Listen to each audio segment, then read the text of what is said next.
राम भक्त हनुमान जी को बल, बुद्धि, साहस, ज्ञान और विवेक प्रदान करने वाला देवता कहा गया है। इनकी भक्ति से व्यक्ति के जीवन में सदाचार, परोपकार, ईश्वर के प्रति समर्पण, आध्यात्मिकता, पुरुषार्थ जैसे अनेक सकारात्मक गुणों का जन्म होता है। हनुमान जी को कलयुग के जागृत देव भी कहा गया है और वे सप्त चिरंजीवी में शामिल भी हैं। इसका अर्थ यह हुआ कि हनुमान जी आज भी इस पृथ्वी पर किसी न किसी रूप में निवास कर रहे हैं और जहाँ भी राम कथा, राम भजन कीर्तन होता है वहाँ हनुमान जी स्वयं उसका श्रवण करने के लिए उपस्थित होते हैं।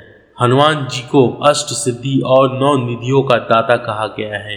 हनुमान चालीसा की एक लाइन भी है, अष्ट सिद्धि 9 निधि के दाता, असवर दीन जानकी माता। अर्थात जानकी माता ने उनको वरदान दिया है कि वो अष्ट सिद्धि और 9 निधियों को किसी को भी प्रदान कर सकते हैं। वैसे तो हनुमान जी को अष्ट सिद्धियां और 9 निधियां सूर्य देव से प्राप्त हुई थी जब वो सूर्य देव से योग, शास्त्र, ज्योतिष, विभिन्न प्रकार की शिक्षाएं ले रहे थे। अष्ट सिद्धियां और 9 निधियां भी योग शिक्षा के ही अंतर्गत आती हैं। आइए जानते हैं इन अष्ट सिद्धि और 9 निधियों के बारे में। सबसे पहले इनका नाम जान लेते हैं, उसके बाद से इनके गुणों की चर्चा करेंगे। अष्ट सिद्धियों में पहली सिद्धि है अणिमा, दूसरी महिमा, तीसरी गरिमा, चौथी लघिमा, 5वीं प्राप्ति, 6वीं प्रकाम्य, 7वीं ईशित्व, 8वीं वशित्व। ये हो गई 8 सिद्धियां। पहले इन 8 सिद्धियों के बारे में हम विस्तृत जानकारी प्राप्त कर लेते हैं, उसके बाद से 9 निधियों की तरफ बढ़ेंगे। अष्ट सिद्धियों में पहली है अणिमा। अणिमा का अर्थ होता है सूक्ष्म से सूक्ष्म, छोटा से छोटा। जो भी साधक इस सिद्धि को प्राप्त कर लेता है वह अपने शरीर को सूक्ष्म से सूक्ष्म अणु के बराबर बना सकता है। उसके अंदर ऐसी शक्ति आ जाती है कि वो छोटा से छोटा, कितना भी छोटा स्वरूप धारण कर सकता है। हनुमान जी ने भी इस शक्ति का प्रयोग लंका में घुसने के लिए किया था। हनुमान जी ने मच्छर का रूप धारण करके लंका में प्रवेश करने की कोशिश की थी, जहाँ पे लंकिनी ने उन्हें देख लिया और हनुमान जी ने एक मुक्का मार के लंकिनी का मुंह तोड़ दिया था। इस सिद्धि को प्राप्त करने के बाद से साधक अपने आप को इतना छोटा बना सकता है कि कोई व्यक्ति उसको देख भी नहीं पाए। दूसरी शक्ति है महिमा। अणिमा के ठीक विपरीत सिद्धि है महिमा। इसके जरिए शरीर को असीमित विशालता प्रदान की जा सकती है। किसी भी सीमा तक शरीर को बड़ा किया जा सकता है। हनुमान जी ने इस शक्ति का प्रयोग समुद्र को लांघने के लिए किया था। कनक भूधराकार शरीरा। जामोन जी ने जब हनुमान जी को इनकी शक्ति की याद दिलाई तो हनुमान जी इतने बड़े हो गए कि एक ही छलांग में उन्होंने समुद्र पार कर दिया और लंका पहुंच गए। इस शक्ति का प्रयोग हनुमान जी ने सीता जी को भी दिखाया था। जब अशोक वाटिका में माँ सीता ने पूछा कि हे हनुमान, राम जी की सेना में सभी बानर तुम्हारे जैसे छोटे ही हैं, फिर ये रावण की इतनी बड़ी भयंकर राक्षसों की सेना को कैसे जीत पाएगी। उस समय हनुमान जी ने अपना बहुत ही बड़ा विकराल पर्वताकार शरीर माँ को दिखाया था, जिससे सीता माँ संतुष्ट हो गई थी। और जब लक्ष्मण जी को शक्ति बाढ़ लगा था उस समय भी हनुमान जी ने पर्वत उठाने के लिए इस शक्ति का प्रयोग किया था।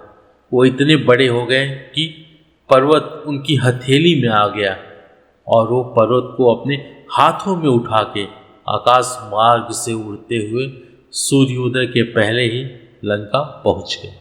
अगली शक्ति है गरिमा। इस सिद्धि के बल पर अपने शरीर के भार को असीमित तरीके से बढ़ाया जा सकता है। इसमें शरीर का आकार तो उतना ही रहता है, लेकिन भार इतना बढ़ जाता है कि कोई हिला भी नहीं सकता। इस शक्ति का प्रयोग हनुमान जी ने कई बार किया है। एक बार अर्जुन को घमंड हो गया था अपने धनुर्विद्या पे। अर्जुन जब हनुमान जी से मिले तो बातों बातों में राम सेतु की चर्चा हुई। अर्जुन ने कहा, जब राम जी इतने ही बड़े धनुर्धर थे तो फिर उन्होंने अपने बाणों से पुल क्यों नहीं बना दिया? बांदरों के द्वारा पुल क्यों बनाया? मैं तो ऐसा पुल बना दूं उस पे कितनी भी बड़ी सेना हो आसानी से जा सकती है। हनुमान जी ने कहा, ठीक है, बना के दिखाओ। अर्जुन ने तीर चलाया और एक बड़ा विशाल पुल समुद्र के ऊपर बन गया। हनुमान जी ने बोला, ठीक है, चलो इसकी जांच हो जाए, कितनी ताकत है इसमें।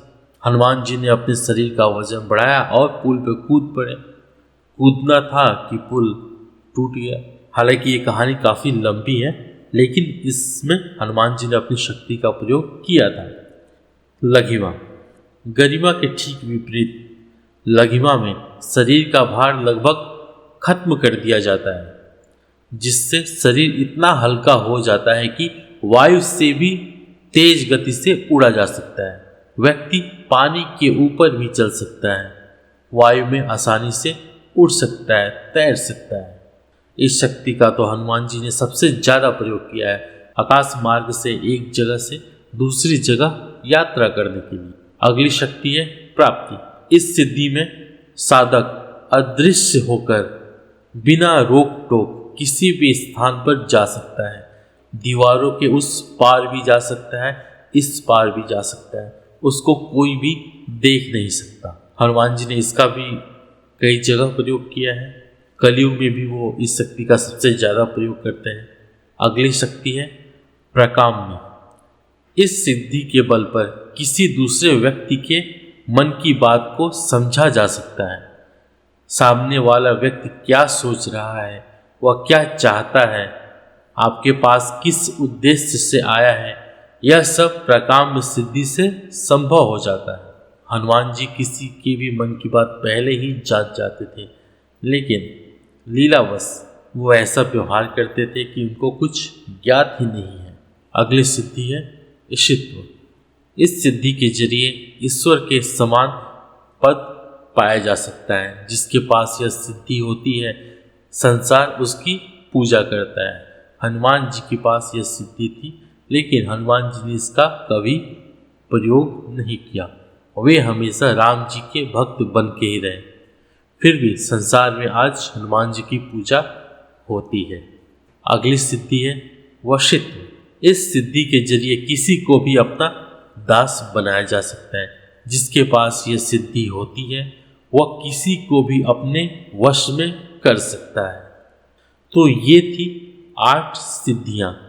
अब हम बात करेंगे 9 निधियों के बारे में। पहले 9 निधियों के नाम जान लेते हैं। पहली निधि है पद्म निधि, दूसरी है महापद्म निधि, तीसरी है नील निधि, चौथी है मुकुंद निधि, पांचवी है नंद निधि, छठवीं है मकर निधि, सातवीं है कच्छप निधि, आठवीं है शंख निधि, नौवीं है खर्व निधि। अब आइए इनके बारे में विस्तृत जानकारी सुनते हैं। जैसा आप जानते हैं, निधियों का अर्थ ही होता है खजाना, संपदा। पहली निधि है पद्म निधि।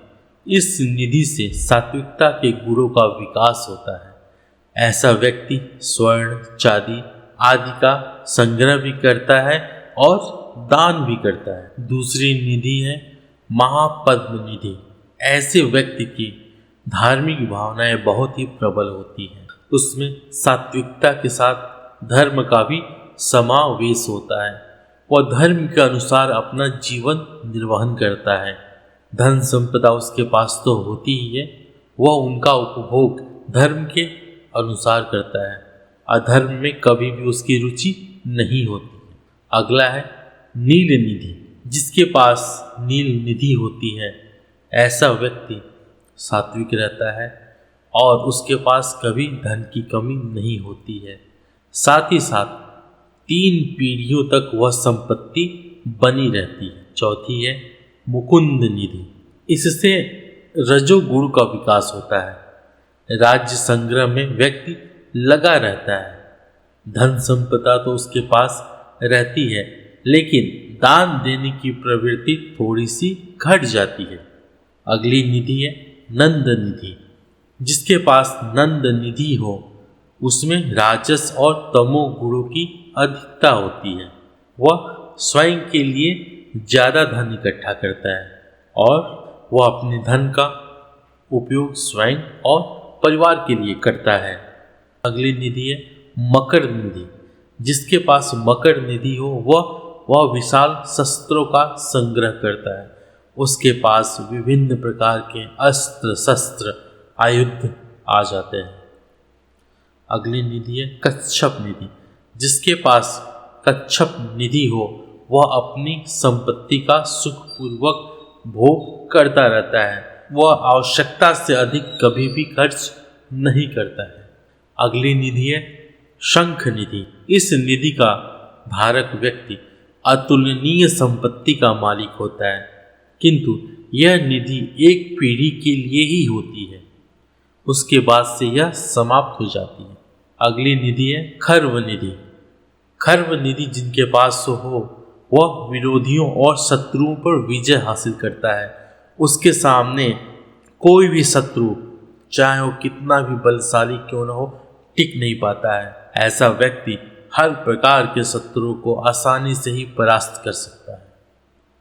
तो ये थी अष्ट सिद्धि और 9 निधि की पूरी जानकारी। अब बात करते हैं कि कोई साधक इन सिद्धियों और निधियों को कैसे प्राप्त कर सकता है। एक बात आप गांठ बांध के रख लीजिए, बिना हनुमान जी की कृपा के इन शक्तियों को प्राप्त नहीं किया जा सकता। जब भी कोई भक्त पूर्ण लगन, ईमानदारी और श्रद्धा से हनुमान जी की साधना करता है, तब हनुमान जी उससे प्रसन्न होकर एक एक करके सारी सिद्धियां उसे प्रदान करते हैं। ये सिद्धियां जब भी साधक के पास आती हैं तो उसकी परीक्षा ली जाती है।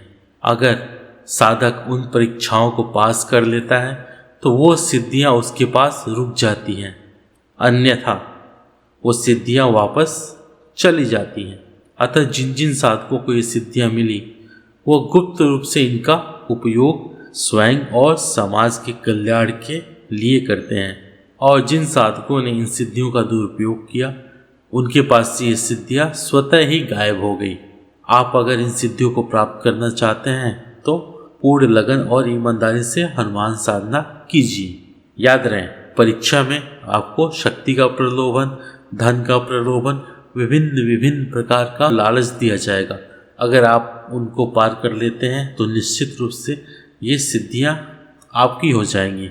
इन सिद्धियों के लिए कोई विशेष साधना की आवश्यकता नहीं होती है, बस हनुमान जी की कृपा चाहिए। बिना उनकी कृपा के सिद्धियां प्राप्त नहीं होती हैं। आप साधारण साधना कर सकते हैं, जैसे ब्रह्म मुहूर्त में हनुमान चालीसा का पाठ करना, पुनः सायंकाल हनुमान चालीसा का पाठ करना, 4 समय सुबह ब्रह्म मुहूर्त में, दोपहर, शाम और रात्रि को हनुमान जी के 12 नामों का स्मरण करना, श्री राम जी की सेवा करना, हनुमान जी का व्रत करना, सुंदरकांड और रामचरितमानस का पाठ करना, इतना पर्याप्त है। इसके अलावा आपका मन न भरे तो आप हनुमान जी के कोई भी एक मंत्र का भी नित्य 1 या 11 माला जप कर सकते हैं। किंतु याद रहे, बिना श्रद्धा के हनुमान जी की तपस्या फलदायी नहीं होती है। हनुमान जी की तपस्या करते हैं, साधना करते हैं तो श्री राम जी का स्मरण जरूर करें। जहाँ राम पूजा होती है, राम भजन होता है, राम कीर्तन होता है, वहीं पे हनुमान जी टिकते हैं, अन्यथा कहीं भी नहीं टिकते हैं। इसी के साथ हम विदा लेते हैं। जय श्री राम।